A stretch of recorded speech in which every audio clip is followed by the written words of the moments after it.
You know what I hate? I hate the concepts of love, I believe is what I'm looking for. Not necessarily when it comes to like family and like you and your family and y'all's problems together, but more so as far as like you and a significant other, correct? Or even like you and a friend, let alone a best friend. But I hate the concepts, or maybe it's not entirely the concepts. Maybe it's like the rules or like the guidelines. I don't really know what you would call this, like the barriers. Like I'll give an example, right? Like I hate the idea of like you putting your trust into somebody, your trust and affection and attention into somebody, and then them just outright wiping their butt with it, right? And I know that's not I know that's not entirely like centered around like love itself, right? It kind of also depends on like the person that you're talking to and um, how they are as a person, how they were raised, what it is they've learned about life, so on and so forth. But I hear it a lot with coworkers, with friends, with parents. I've even experienced in my own position. You know, there are people who just I don't think that they can't love. I just think that they choose not to. And for some reason, instead of just giving you the heads up, hey, you know, I cannot love, they just kind of run in and practically sweep you off your feet and have you head over heels or heels over head, whatever the case may be. And it's just this mess, right? Because here you are thinking that like you're going to be in like this committed relationship with one person and then they do something to jeopardize that commitment and break that trust. So like I mean, there I could go on and on about this honestly because I see it so much. I've experienced it so much. People make things much more difficult and much more complicated than it needs to be. Does that make sense? Does that click? Cuz you know, generally it's just supposed to be okay if you love somebody, you'll comfort them when, they need it. You'll help them out when they need it.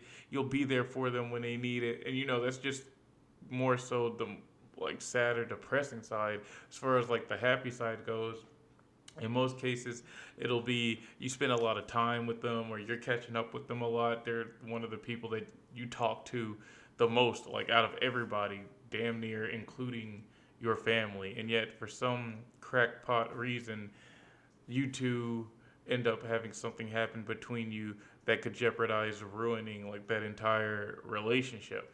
Like I've seen friends, some of my own, some of like my friends' friends, some of my coworkers' friends, man. I'm right now currently I'm working at a place where it's actually very nasty, somewhat ghetto, and I mean it's fine. That's the environment that I'm in right now. But my coworkers are the same as their environment because this is where like they grew up and this is what they've learned and this is how they've taken on life. I'm in an environment where people don't see a problem with cheating. People don't see a problem with being, you know, down low homosexual, like closeted gay, while having a relationship that's supposed to be monogamistic with their heterosexual partner. So, in other words, I'm in an environment where guys date girls and have sex with them, but like behind those girls' backs have sex with men as well. And the only person who knows is probably the other guy. Maybe, that's not always a given. And they think that that's okay. And I mean, if that's the life that you want to live, by all means, fine. What I have a problem with is when it's all centered around cheating. Like if you're coming into the relationship with the understanding that like cheating is going to occur, which I feel like is something you just basically have to outright say. You know what I mean? Then by all means, good, right? Because like in that case, I wouldn't really see it as a monogamistic. It'd probably be a polyamorous. But when you're in a relationship where it's supposed to be monogamistic, and you're going against someone, going behind someone's back, and getting with somebody else without that other person knowing, I mean, it could jeopardize your entire relationship, including the foundation. And I've always seen like couples, especially around here, fighting, arguing, falling apart. And I just kept thinking, or I keep thinking, sometimes I still think about it. What is it that happened between them that made them the way that they are? You know what I mean? What happened to where she's over here shooting at him? What happened to where he's over here beating her? Where's their child in the middle of all of this? What leads up to like this crazy tension to the point to where one of you just snaps and things hit the wall and end up becoming something that they probably shouldn't have been, you know? And stuff like that really makes me wonder, how did that happen? How does something like this happen? Where did it come from? And I know there's like a million different factors. It doesn't just have to be cheating. It could be lying. It could be a lot of mistrust. It could be anything, man. Like anything, honestly. And stuff like that is just sad to see because originally, they're such a great couple. They're close, they're loving, they're going on dates a lot, they won't shut up about each other. They're always calling each other. Like I'll be sitting down at work, playing some game or something on my phone, just waiting around, and one of my coworkers will FaceTime their quote unquote boo, and they'll flirt with each other and talk and joke, what have you, and then what like a week, 2 weeks, a month later, they're yelling at each other over the phone, or they're cussing each other out over the phone, or they're threatening to come over to where they work or over to one of their houses and do something dangerous to the other, and like they're serious. And if they're not serious, then their voice carries a lot of passion behind the messages that they say. So it's something that even if they don't mean, it's something that they feel like they have to get off their chest. It's something that like they need to let go of. So it's one of those moments where it just has me sitting there thinking, what happened for these two to become the way that they are now? And there's no sure way to tell. I could ask the coworker, but she's gonna tell me her side. I could ask her significant other, he's gonna tell me his side. And you know, all I can do is judge in the sense of take what I'm hearing and put one and one together. I can't be the mediator for somebody's relationship that isn't my own. All right. So I just kind of wanted to talk about that. I guess that's like a weird topic to jump on, but that's something that like I've had to kind of experience while working to an extent. Now that that's out of the way, friends. Okay, I've had a few. Well, I've had a lot. I feel like excuse me, a lot of people consider friends. I don't know. It all kind of depends on what you see as a friend, who you see as a friend, what you consider a friend to be. And then, people start adding titles and changing the meanings of friends. So now, friends are people that we have sex with. Now, friends are people that we only hang out with on these days. Now, friends are people who do this, people who do that. It's no longer just a person that you can rely on. Now you have to put standards to what a friend truly is. So a lot of people go around saying that they have no friends, even though, the social circle that they like reside in is big enough to fill a classroom. You know what I mean? And it's crazy to see because if that's the case, then who are all these people around you? And I've had somebody tell me, oh, well, so or so, they're not my friend, they're my associate. So or so, they're not my friend, they're just somebody that I talk to. So or so thinks that I'm their friend, but I'm not, and it just has me wondering what happened in order for you to become this way, if you don't really see them as a friend, why do you keep them around? You know what I mean? And I have tons of friends who are like that. In fact, this year, after everything that I've been through, um, I've kind of decided that I just don't really want to keep a lot of friends or just people in general in my life. I'll catch up with some people, hit them up from time to time when I can or need to. But as far as like talking to people on a daily, talking to them on a weekly, on a monthly basis, no more. Uh, this is kind of more the time where I need to focus on myself and hone in on what it is that I want to do in life.